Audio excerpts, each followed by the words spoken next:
And that is a point that, like, I just keep driving home, is that this is the point of doing the steps. It is to take our power back so that we are no longer powerless over alcohol or like whatever it is that is holding us captive. And so, resentments being the number one offender, by definition, means to re-feel something, resentment.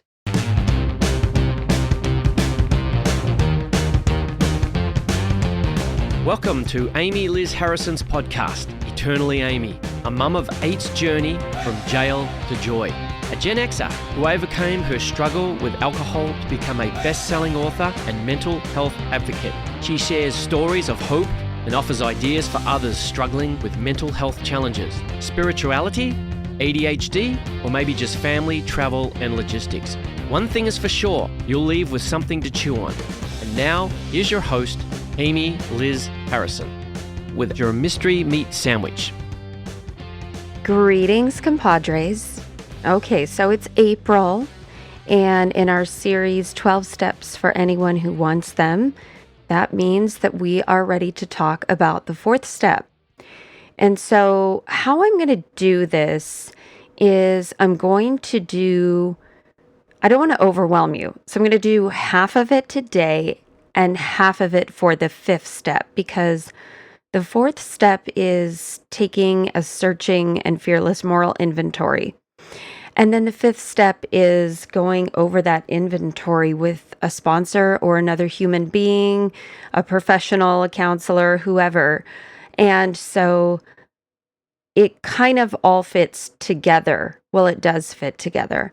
So what I'm going to do today is explain what the goal of the inventory is and how we're going to do it, and just the first part of it.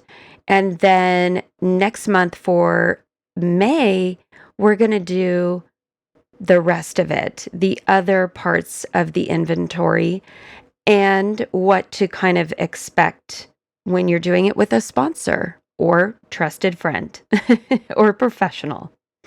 All right. So I'm going to start with a little reading from, I think I'm going to do from the 12 and 12. So this is from the 12 Steps and 12 Traditions, and this is a supplement to the Big Book of Alcoholics Anonymous. By the way, here's the deal, people.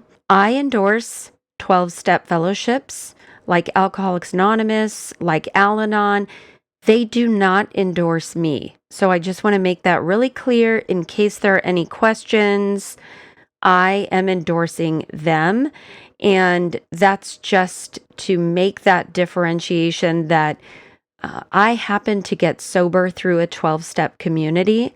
And so it is important when I do readings that I give the credit where it's due, right? And anything that I spit back out and regurgitate is simply my interpretation that I have learned and been exposed to through different 12-step communities and fellowships and work. All right. So that being said, we will start on page 42 of step 4 in the 12 and 12. Step 4. Made a searching and fearless moral inventory of ourselves. Creation gave us instincts for a purpose. Without them, we wouldn't be complete human beings. If men and women didn't exert themselves to be secure in their persons, made no effort to harvest food or construct shelter, there would be no survival. If they didn't reproduce, the earth wouldn't be populated. If there were no social instinct, if men cared nothing for the society of one another, there would be no society. So these desires for the sex relation, for material and emotional security, and for companionship are perfectly necessary and right, and surely God-given. Yet these instincts, so necessary for our existence, often far exceed their proper functions. Powerfully, blindly, Many times subtly they drive us, dominate us, and insist upon ruling our lives.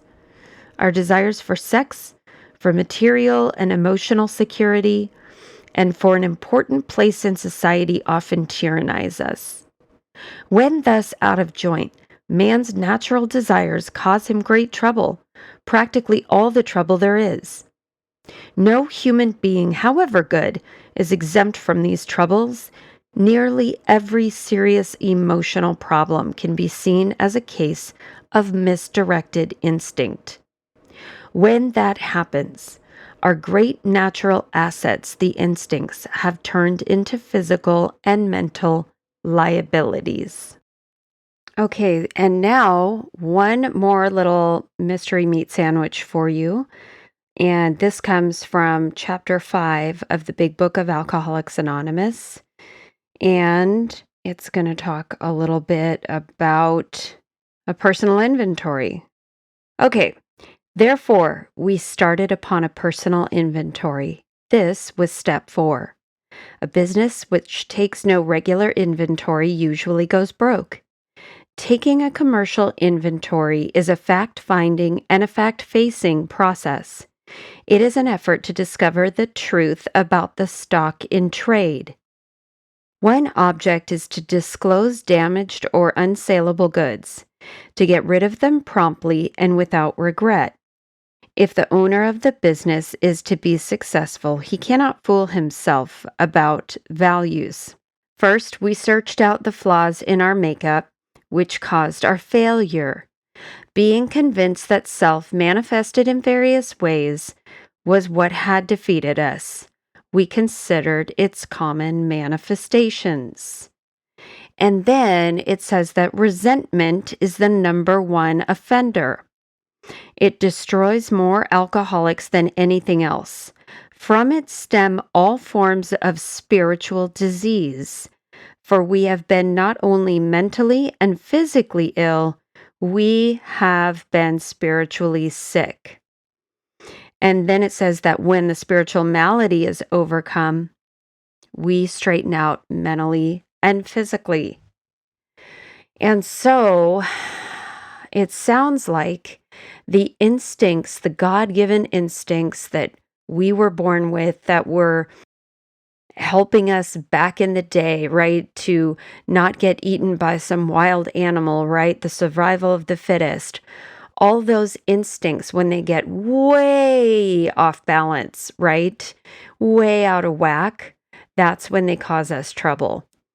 And so we're going to look at those. Basically, this is a fact-finding and fact-facing process, as it said. So we look at those in the 4th step, and you are welcome to do a little mini 4th step as we go through this podcast episode if you would like.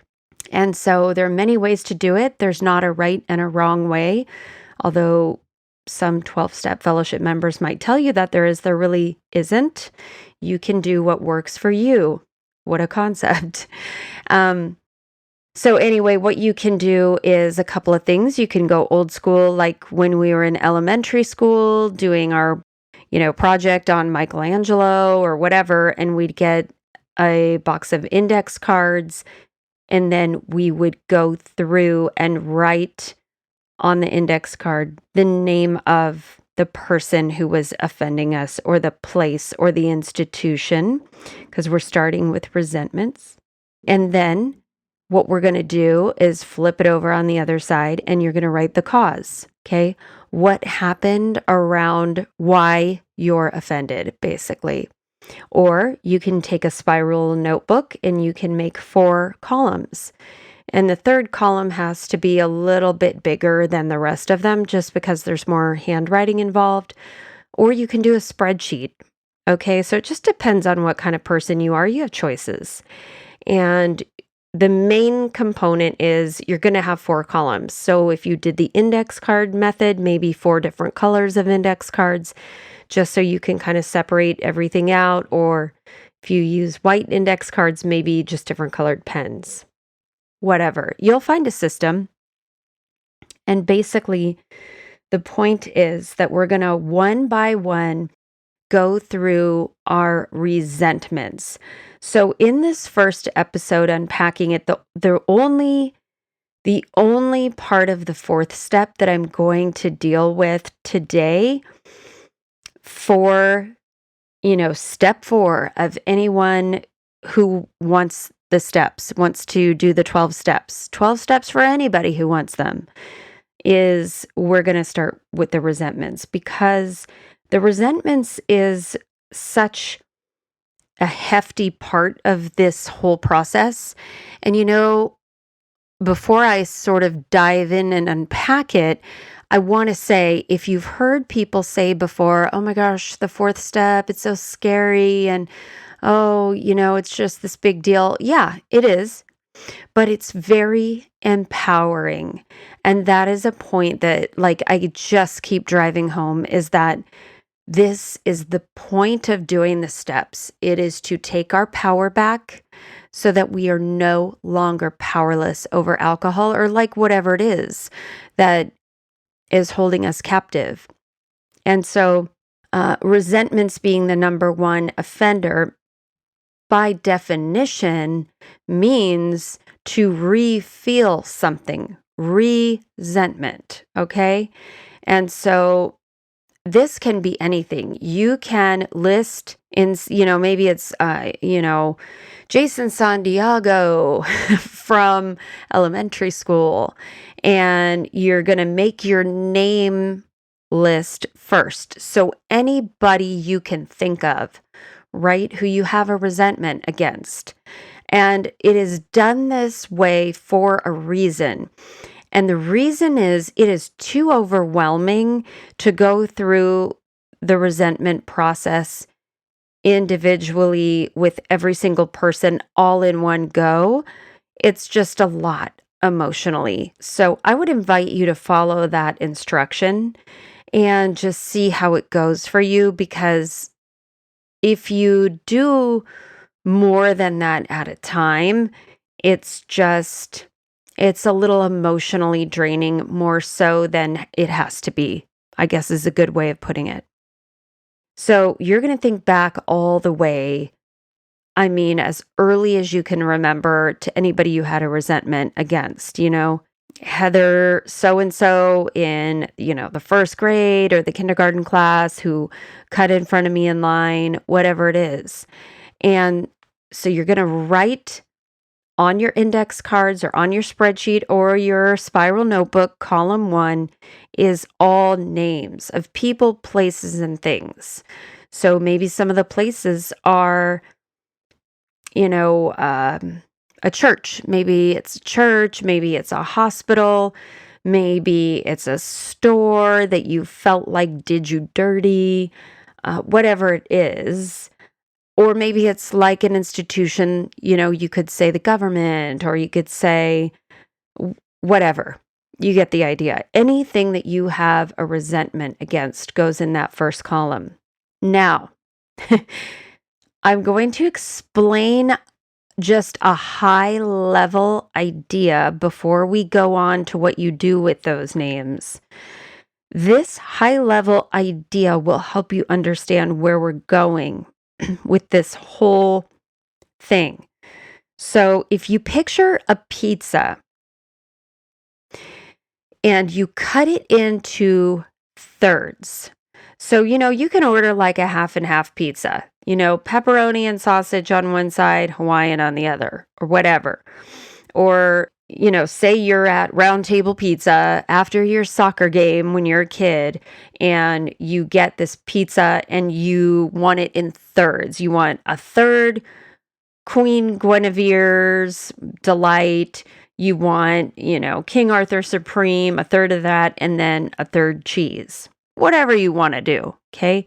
But we are only dealing with the first third. So we're going to call that the resentment third. This is the resentment third, okay? And the other 2/3 are the fears third and the sex and other harms third. So there are obviously three parts to a pizza that's cut into thirds, right? Into thirds. And the first third is the resentment third. So fears and sex and other harms, we'll talk about those next time because it's just too overwhelming. Resentments is such a big one. And as it says in the big book, if resentment is the number one offender and it kills more alcoholics or it holds you captive to whatever it is that is your addiction, it's probably pretty imperative that we deal with that pretty thoroughly. And so you don't have to worry about the other 2/3 of this pizza. We're going to take out this resentment third.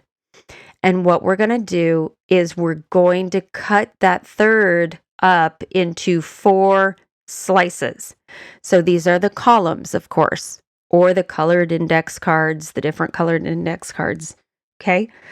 And so the first slice of this pizza, as I mentioned, is the names, people, places, and things.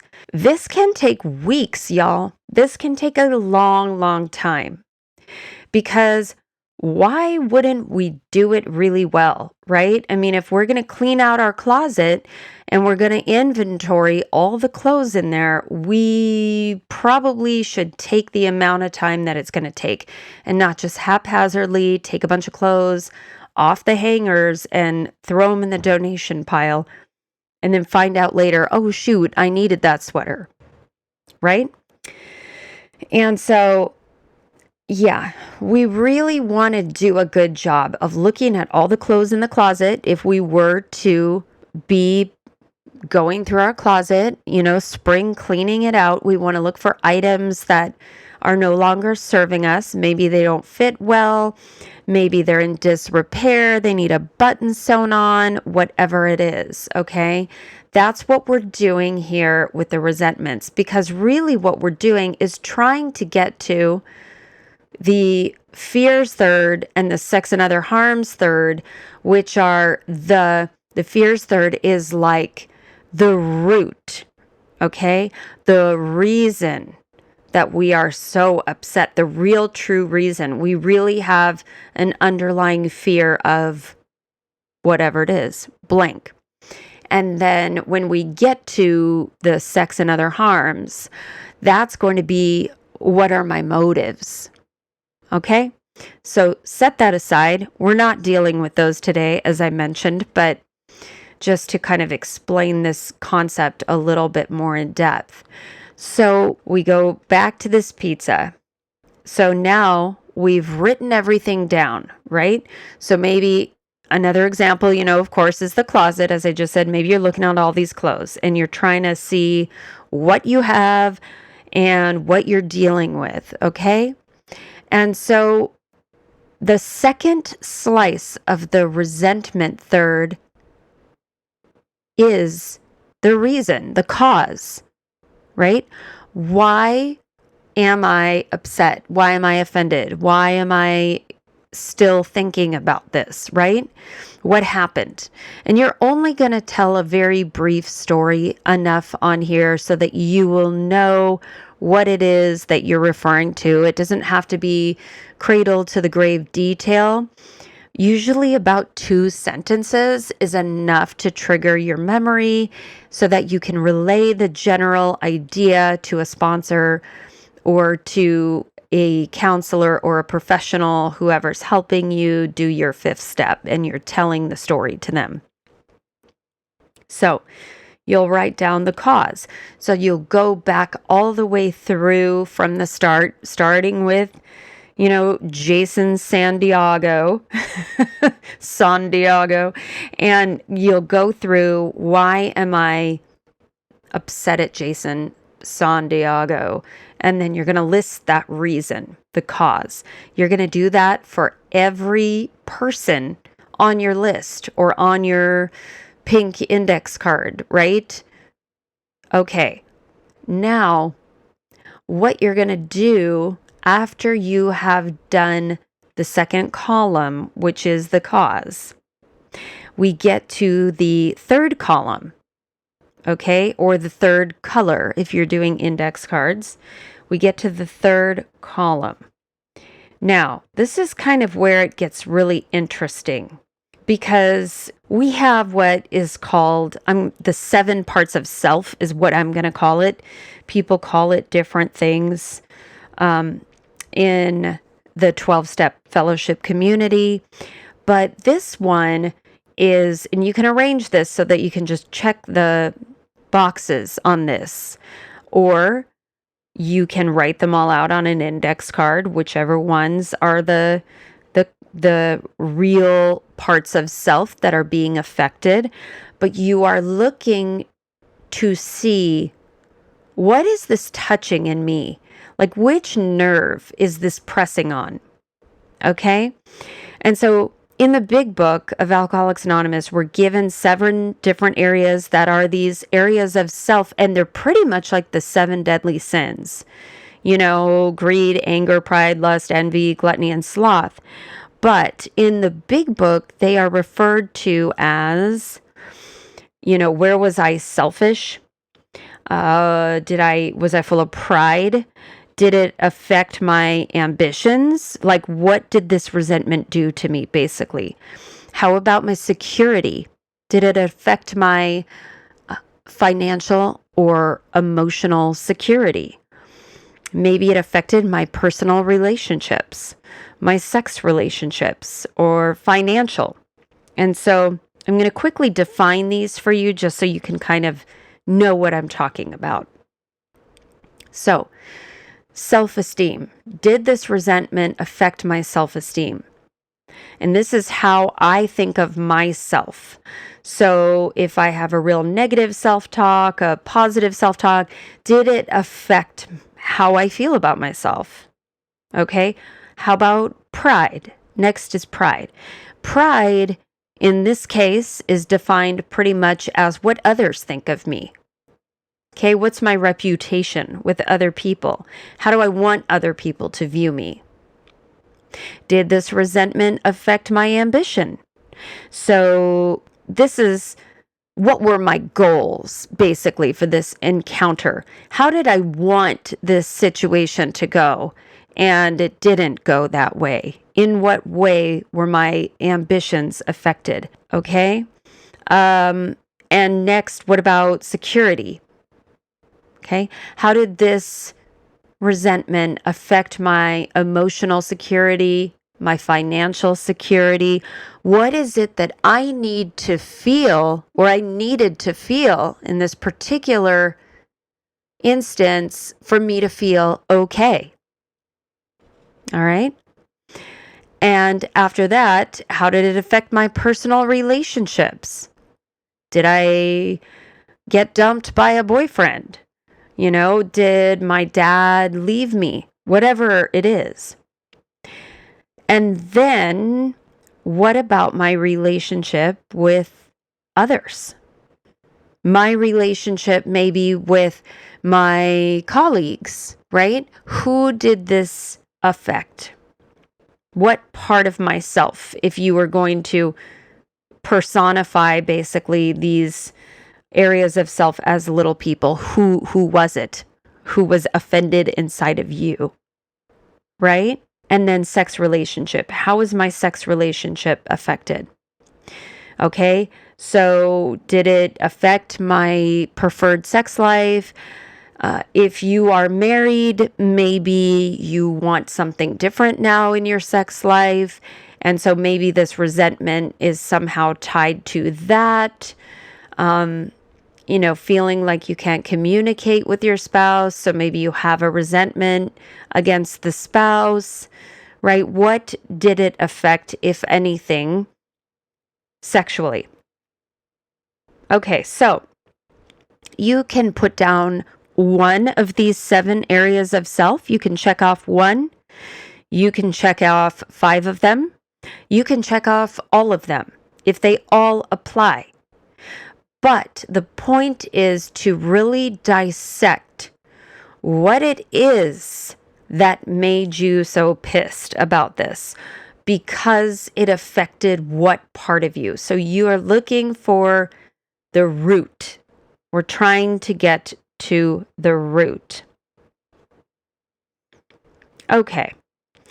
So now we are at, that's the third piece of pizza, right? So it's almost like, before I go on to the fourth piece, it's almost like, have you ever had a piece of pizza that is sort of more like topping laden than the other pieces are? It's kind of weird, right? Like sometimes you'll get one that's kind of loaded and the other pieces of the pizza are not quite as like topping heavy. I don't know. So that's kind of the third column, is there's a lot in there, right? All right. So now we're at the fourth. The fourth column, this is where like the rubber meets the road, gang. This is where basically we're going to look at our part, right? Is there anything that I could have done differently in the moment? Is there a different way that I could be looking at this? Maybe this is an encounter with somebody and we didn't even think that possibly something else was going on in their life. And when they reacted a certain way, maybe it wasn't even about us, but we didn't know to even think like that because we didn't have the tools. That's one example. Another example is maybe my part is that I have a resentment against somebody and I should have done, or I hate the word should, but I could have done something else, but I made a choice and I need to forgive myself, right? Maybe you were the victim of something, a true victim, and you need to process that with a counselor or take some kind of legal action. Okay, so maybe that is where you have a part that you could do to take more steps towards freedom in this resentment, to really make it so that this no longer has you chained up, right? So I just want to be super clear when I say it is not your fault if you have been victimized. Oh, hells no, it is not your fault, but it is something that you might consider having some responsibility in. So perhaps you need to go talk to a counselor. Perhaps you need to file a police report. Perhaps you owe that to yourself. Okay? So, what could I have done differently? What could I have done instead? What can I do now in hindsight? There's almost always something that we can do. In fact, there are so many different things that we can do during the fourth column or the fourth color if you're doing index cards. So many different things that we can do for healing that it's a little bit unfathomable. It is shocking. And we can really see some pretty serious healing happen after this fourth column. And so I invite you to think about, if you're doing the fourth step with me, or in your head, even with associated with this podcast, I invite you to consider, okay, who is it that I might want to ask to look over this with me, right? Who might be able to kind of help me determine some of these particulars if you're having a hard time with it. We will do that. We'll unpack that with another person in the fifth step. And so next month, I'm going to talk about the fear third of the pizza and also the sex and other harms third of the pizza. So those are the three areas of the pizza, the 3/3: resentment, fears, sex, and other harms. Okay? And so I don't want to overwhelm you today and give you too much because it's a lot, right? And so, being that you would, in theory, unpack all of this with a sponsor or a professional, we will finish it next month. And we will do that when we visit May, the 5th month. Okay. So, for the bailout bag, that is the nutshell version of the resentment third of this pizza and the reason why we want to do the inventory. Because, gang, truth be told, we're just going to be rearranging the deck chairs on the Titanic if we do not look at this stuff honestly. And we owe that to ourselves so that we can move forward, right? We do. And so self-examination is not easy, but it's worth it. So I choose to end with the last part of chapter 5 in the big book of Alcoholics Anonymous. And I'm going to pull that up. I didn't have this planned, but it just seems apropos because this is how I got the whole idea for the pizza. And okay, so page 71 is where we will start. We hope that you are convinced now that God can remove whatever self-will has blocked you off from Him. If you have already made a decision and an inventory of your grosser handicaps, you have made a good beginning. That being so, you have swallowed and digested some big chunks of truth about yourself. And I just think that is lovely because it's really true. That is when you do the other 2/3, the fears and the sex and other harms, that is exactly how it will feel. You will feel like you have so much more knowledge of yourself. You'll be able to look at yourself in the mirror, point to the reflection and say, I got your number. And not in a negative way, just in a way that basically says, I know why you do the things you do. I know what makes you tick. And that helps us build that bridge to self-compassion. And that's where we're trying to go, right? We want to live at peace and harmony with others and with ourselves. So that's a lot to chew on for the month.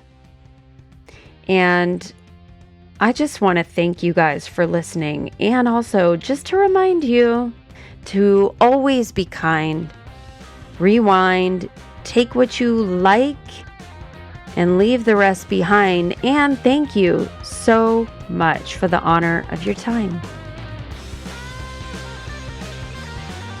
Thank you so much for listening to Eternally Amy. Amy Liz Harrison is a best-selling author, speaker, 12-step coach, meditation teacher, and recovery advocate. To find out more, please visit amylizharrison.com. Keep up with Amy on all platforms by following @AmyLizHarrison. Please subscribe and review this podcast. It means so much to us if you do.